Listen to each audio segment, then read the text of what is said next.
다 같이 사도신경으로 신앙 고백하심으로 새벽 기도를 하나님께 드리시겠습니다. 나는 전능하신 아버지 하나님 천지의 창조주를 믿습니다. 나는 그의 유일하신 아들 우리 주 예수 그리스도를 믿습니다. 그는 성령으로 잉태되어 동정녀 마리아에게서 나시고 본디오 빌라도에게 고난을 받아 십자가에 못 박혀 죽으시고 장사된 지 사흘 만에 죽은 자 가운데서 다시 살아나셨으며 하늘에 오르시어 전능하신 아버지 하나님 우편에 앉아 계시다가 거기로부터 살아있는 자와 죽은 자를 심판하러 오십니다. 나는 성령을 믿으며 거룩한 공교회와 성도의 교제와 죄를 용서받는 것과 몸의 부활과 영생을 믿습니다. 아멘. 찬송가 311장 찬양하시겠습니다. 찬송가 311장입니다.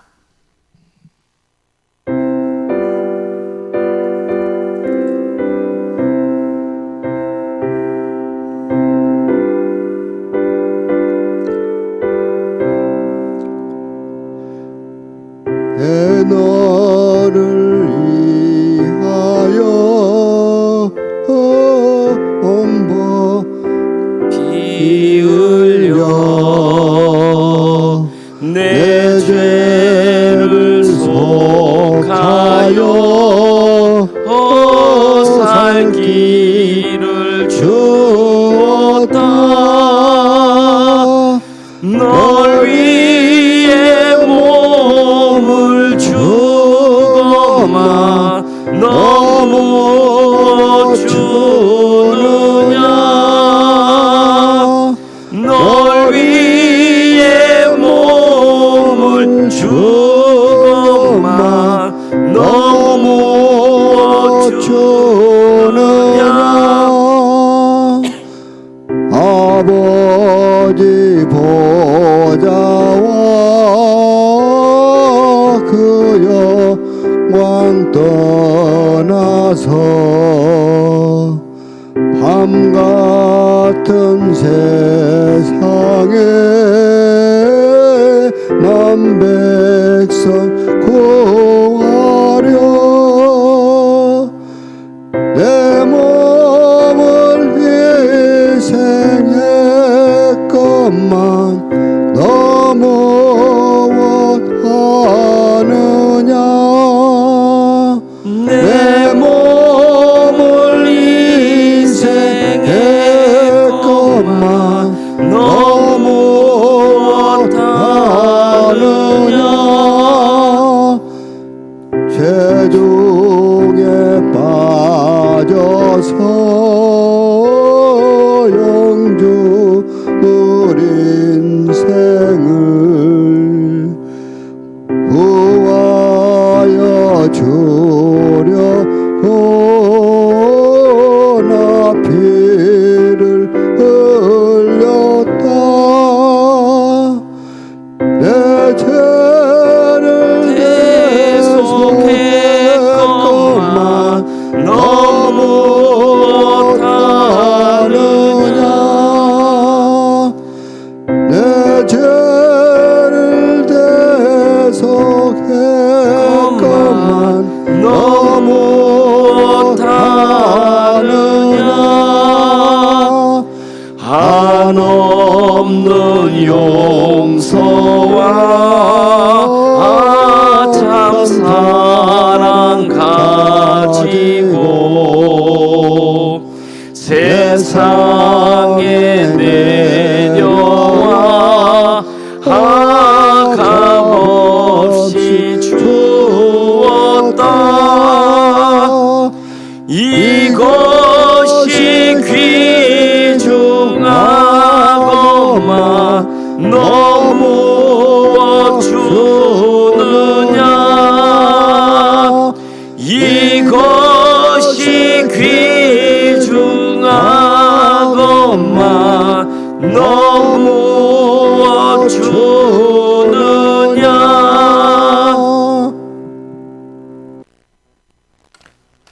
하나님의 말씀 함께 보겠습니다. 신명기 9장 9절에서 15절까지 말씀입니다.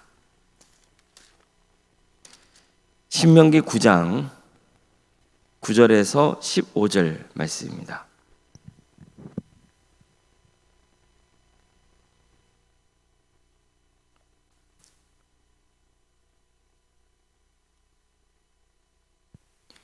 신명기 9장 9절에서 15절까지 말씀을 교독하시겠습니다. 그때 내가 돌판들 곧 여호와께서 너희와 세우신 언약의 돌판들을 받으려고 산에 올라가서 40주 40야를 산에 머물며 떡도 먹지 아니하고 물도 마시지 아니하였더니 여호와께서 두 돌판을 내게 주셨나니 그 돌판의 글은 하나님의 손으로 기록하신 것이요 너희의 총의 날에 여호와께서 산상 불 가운데서 너에게 이르신 모든 말씀이니라.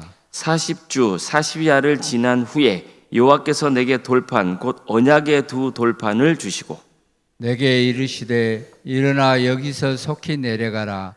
내가 애굽에서 인도하여 낸 내 백성이 스스로 부패하여 내가 그들에게 명령한 돌을 속히 떠나 자기를 위하여 우상을 보아 만들었느니라. 여호와께서 또 내게 말씀하여 이르시되 내가 이 백성을 보았노라. 보라 이는 목이 오든 백성이니라. 나를 막지 말라. 내가 그들을 멸하여 그들의 이름을 천하에서 없애고 너를 그들보다 강대한 나라가 되게 하리라 하시기로. 내가 돌이켜 산에서 내려오는데 산에는 불이 붙었고 언약의 두 돌판은 내 두 손에 있었느니라. 아멘. 오늘도 새벽기를 드리며 하나님의 은혜를 간구하는 모든 성도님들의 삶의 자리마다 또 하나님께서 친히 세우시고 다스리시는 광주 도감교회 위에 하나님의 은혜와 평강이 늘 충만하기를 주님의 이름으로 축원합니다. 이스라엘 백성들은 출애굽한 지 얼마 되지 않아서 큰 사고를 치고 맙니다. 하나님께서 절대적으로 금하셨던 우상 숭배를 했던 겁니다. 하나님께서는 그들에게 십계명을 주시면서 가장 첫 계명으로 너희는 나 외에 다른 신들을 섬기지 말라 하셨습니다. 또 두 번째 계명으로는 너를 위하여 새긴 우상을 만들지 말고 세상 그 어떤 것이든 그 모양을 본떠서 우상을 만들어서는 안 된다. 이렇게 명하셨습니다.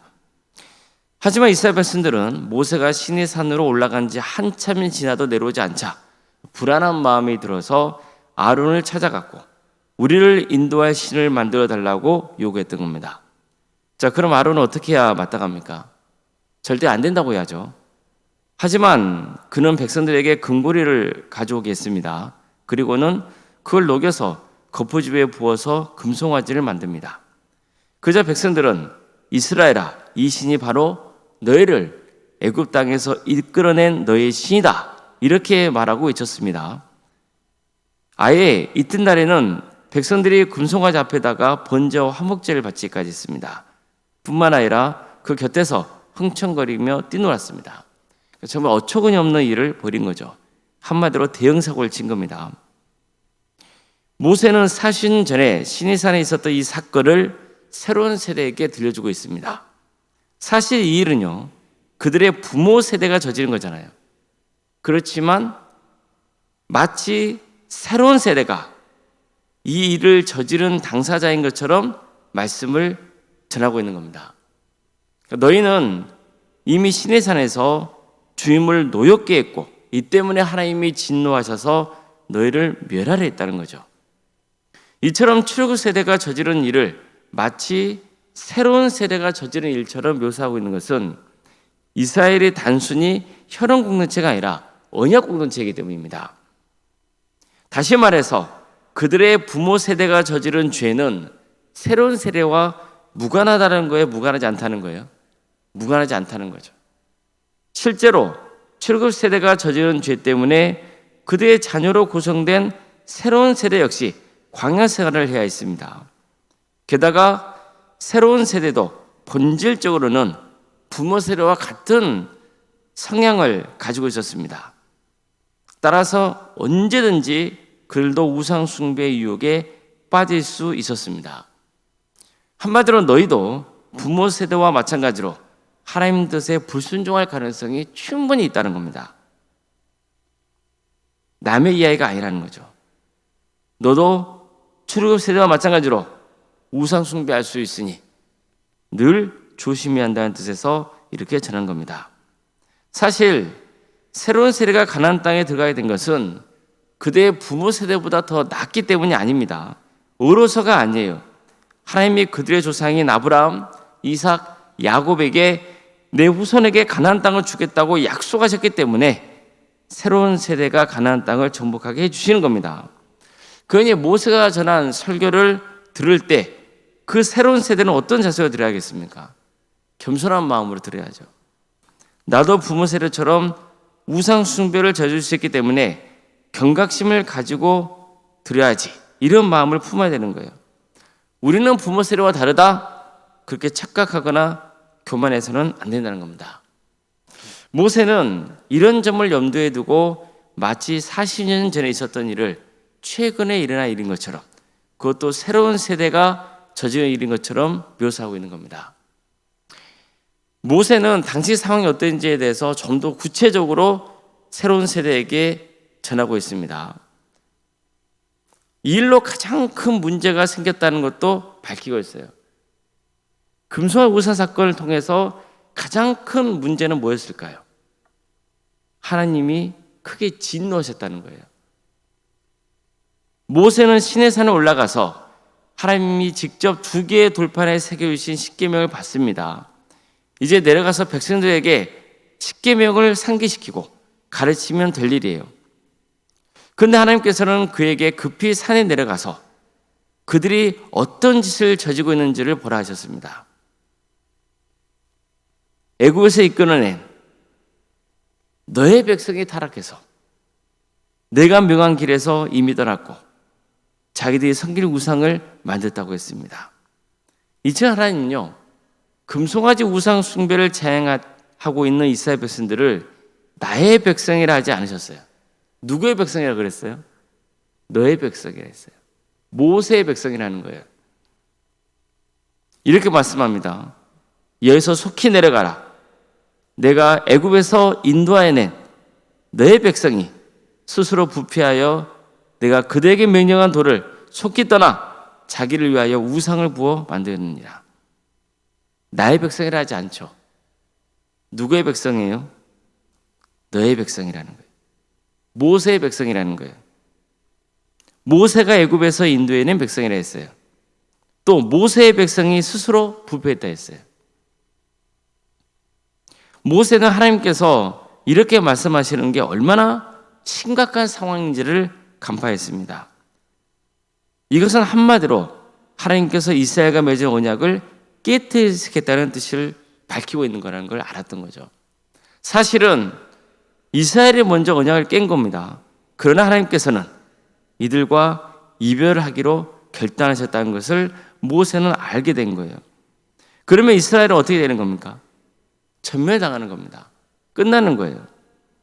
정말 모세는 새로운 세대에게 당시 상황이 얼마나 급박했는지를 전했습니다. 하나님은 저들이 목이 얻은 백성이라 하셨어요. 하나님이 베푸신 은혜를 속히 망각하고 하나님 뜻에 불순종하는 모습 때문이었습니다.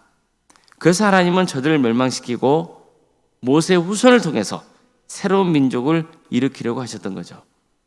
이처럼 모세는 당시 상황이 얼마나 급박하게 돌아갔는지 전하려고 최선을 다합니다. 성도 여러분, 우리에게 가장 큰 비극은 뭐겠습니까? 뭐가 가장 큰 비극입니까? 하나님이 나를 버리시는 겁니다. 나는 너를 도무지 알지 못한다. 너는 더 이상 나와 상관이 없다. 이런 말씀을 듣는 겁니다. 한마디로 하나님께 버림받는 것만큼 비참한 일은 없는 겁니다. 그래서 정말 정신을 차리고 신앙생활을 바르게 해야 됩니다. 나는 너를 모른다. 이 말씀을 듣는 것보다 더 비극적인 일은 없기 때문입니다. 그래서 하나님만 경외하고 그것만 섬겨야 됩니다. 그 어떤 경우에도 하나님의 자리를 우상이 대신 차지하지 못하게 해야 되는 겁니다. 나는 널 모른다. 이런 하나님의 말씀은 가장 큰 비극입니다. 근데 반대로요, 내가 너를 안다는 하나님의 말씀은 가장 큰 축복입니다. 이스라엘 백성들 입장에서 본다면 이제 새로운 세대는 가나안 땅에 들어가서 살게 될 겁니다. 거기에서 살면은 광야 생활보다는 훨씬 풍족한 그리고 안정된 삶을 누리게 될 겁니다. 그런데 만약 가나안 땅에 들어가서 하나님을 버리고 우상을 숭배하면 어떻게 되겠습니까? 하나님과의 관계가 심각하게 훼손되는 결과를 낳게 되는 겁니다. 결국 하나님은 그들을 당신의 자녀로 인정하지 않으시고 가나안 땅에서 내쫓으실 겁니다. 모세는 이 점을 심각하게 여겼던 거죠. 그래서 그들의 부모 세대가 저지른 금송아지 우상 사건, 이것을 새로운 세대에게 전하고자 했던 겁니다. 우리도 하나님의 자녀 삼아 주실 때 축복이라는 것, 너는 내 것이라고 말씀하실 때 소망이 있다는 것을 전했던 겁니다. 그럴 때 하나님의 은혜가 임한다는 거예요. 아무쪼록 우리 모두가 하나님의 것이길 바랍니다. 하나님의 자녀답게 하나님의 말씀을 잘 듣고 또 순종하는 삶을 통해 주님께는 영광이 되고 우리에게도 큰 은혜와 만족과 감사가 차고 넘치기를 바랍니다. 너는 내 것이다. 너는 나의 것이다. 이런 축복의 말을 듣는 우리 모두가 되기를 주님의 이름으로 축복합니다. 기도하시겠습니다. 사랑의 하나님, 오늘도 우리에게 새로운 날을 허락해 주시고 하나님의 은혜 속에 살아갈 수 있도록 인도해 주셔서 감사드립니다. 나는 너를 모른다. 이것이 가장 큰 비극이요. 내가 너를 안다. 이게 가장 큰 축복인 것을 오늘 말씀을 통해서 깨닫게 하시며 감사드립니다. 구원의 은혜를 누린 하나님의 자녀로서 끝까지 주님을 바라보고 주님의 뜻에 순종하는 거룩한 삶의 길을 가게 하여 주시옵소서. 그래서 어떤 경우에도 멸망당하지 않고 구원의 축복을 누리게 하여 주시고 너는 내 것이라는 그 축복의 말씀이 영원 무궁토록 우리의 마음판에 새겨지는 역사가 있게 하여 주시옵소서.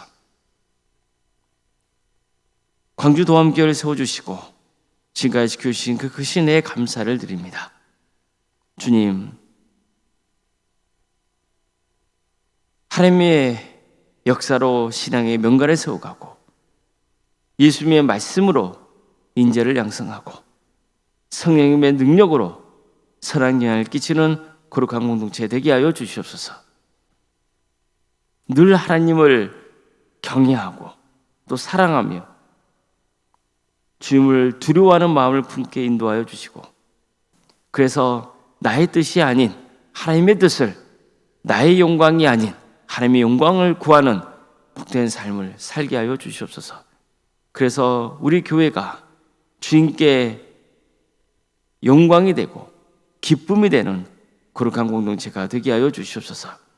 한 영혼 한 영혼을 주님께로 인도하는 거룩한 공동체가 될 수 있도록 도와주시고 하나님의 뜻을 이루어드리는 하나님의 은혜를 사모하고 뜨겁게 주님을 사랑하는 복된 공동체가 되게 하여 주시옵소서. 우리 손들의 가정을 지켜주십시오. 유체적인 질병으로 또 마음의 고통으로 어려움에 처해 있는 성도들을 주께서 불쌍히 여겨주시고 치유와 회복의 역사를 허락하여 주시옵소서. 우리는 하나님의 섭리를 다할 수 없습니다. 그러기에 더욱더 주님을 의지할 수밖에 없음을 고백합니다. 하나님의 뜻이 어디에 있는지를 깨닫게 하여 주시고 늘 주님께서 베푸신 은혜를 사모하는 거룩한 성도의 가정이 되게 하여 주시옵소서. 학업으로 직장으로 군복무로 여름편 가운데 객지에 나 있는 성도들 어려움 머물릴건 주의 영광 위에서 살아갈 수 있도록 도와주시고 그들의 안전을 지켜주시옵소서. 자녀 잉태를 바라는 가정이 있습니다. 또 출산을 앞둔 가정도 있습니다. 주님께서 함께하여 주셔서 생육과 번성의 축복이 함께하게 하여 주시고 또 은혜 중에 출산을 잘 마칠 수 있도록 인도하여 주시옵소서. 우리에게 주어진 자녀손들 그들에게 구원의 은혜를 베풀어 주시옵소서. 신앙의 자리에서 멀어지는 자녀들 있습니까? 주님, 그들이 다시 믿음의 자리를 회복할 수 있도록 역사하여 주시옵소서. 그들에게 은사와 달란트를 주시고 하나님의 영광을 위해서 살아갈 수 있도록 도와주시옵소서. 대학 진학 앞둔 자녀들이 있습니다. 또 취업과 결혼을 위해서 또 준비 중에 있는 성도들이 있으니 주님께서 함께하여 주셔서 그들에게 새로운 길을 열어주시고 하나님의 은혜 속에 살아갈 수 있도록 인도하여 주시옵소서. 우리 성도의 사업장과 직장의 자리를 지켜주십시오.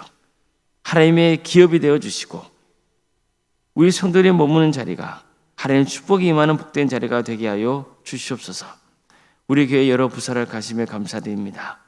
유치부, 아동부, 중고등부, 청년부에 이르기까지 다음 세대를 주께서 기억하여 주셔서 이들에게 믿음의 씨앗이 풍성하게 뿌려지게 하여 주시고 나중에 때가 되면 많은 열매를 맺는 역사가 있게 하여 주시옵소서. 이를 위해서 우리 광주 동안교회 모든 성도들이 한 마음과 한 뜻을 품고 기도하게 하여 주시고 헌신할 수 있도록 인도하여 주시옵소서. 또 구역과 자치기관, 전도특공대와 중무로 특공대, 동암지원센터와 사랑식당, 또 선교 동아리 등 여러 사역을 할 것임에 감사드립니다. 이 귀한 사역을 통하여서 하나님의 영광이 드러나게 하여 주시고 우리 성도들의 신앙에 자라는 역사가 있게 하여 주시옵소서. 올라온사가 사모님을 주께서 기억하여 주셔서 성령 충만케 하여 주시고 편의 축복을 보여주시며 신앙의 명가를 세워갈 수 있도록 인도하여 주시옵소서. 오늘 저녁에는 금요 기도회로 모이게 됩니다. 많은 성도들이 모여서 하나님께 부르짖으며 기도하게 하여 주시옵소서. 그래서 하나님의 뜻을 구하게 하여 주시고 또 응답받는 역사가 있게 하여 주시옵소서. 이 나라의 민족을 불쌍히 해주시고 하나님의 정의와 공의가 바로 세워지는 복된 나라 되게 해주시고 억압받는 북한 동포들 하루속히 해방과 자유국을 맛보게 해주시옵소서. 하나님의 나라를 위해 선신하고 있는 목회자들과 선교사들을 늘 기억하여 주시고 그에게 사역의 자리 가운데 함께 해주시며 많은 영혼들을 주님께로 인도하는 역사가 있게 하여 주시옵소서. 오늘 하루도 주님께 온전히 의지하며 살아계신 예수님의 이름으로 기도드리옵나이다. 아멘. 하늘에 계신 우리 아버지, 아버지의 이름을 거룩하게 하시며 아버지의 나라가 오게 하시며 아버지의 뜻이 하늘에서와 같이 땅에서도 이루어지게 하소서. 오늘 우리에게 일용할 양식을 주시고 우리가 우리에게 잘못한 사람을 용서하여 준 것 같이 우리 죄를 용서하여 주시고 우리를 시험에 빠지지 않게 하시고 악에서 구하소서. 나라와 권능과 영광이 영원히 아버지의 것입니다. 아멘.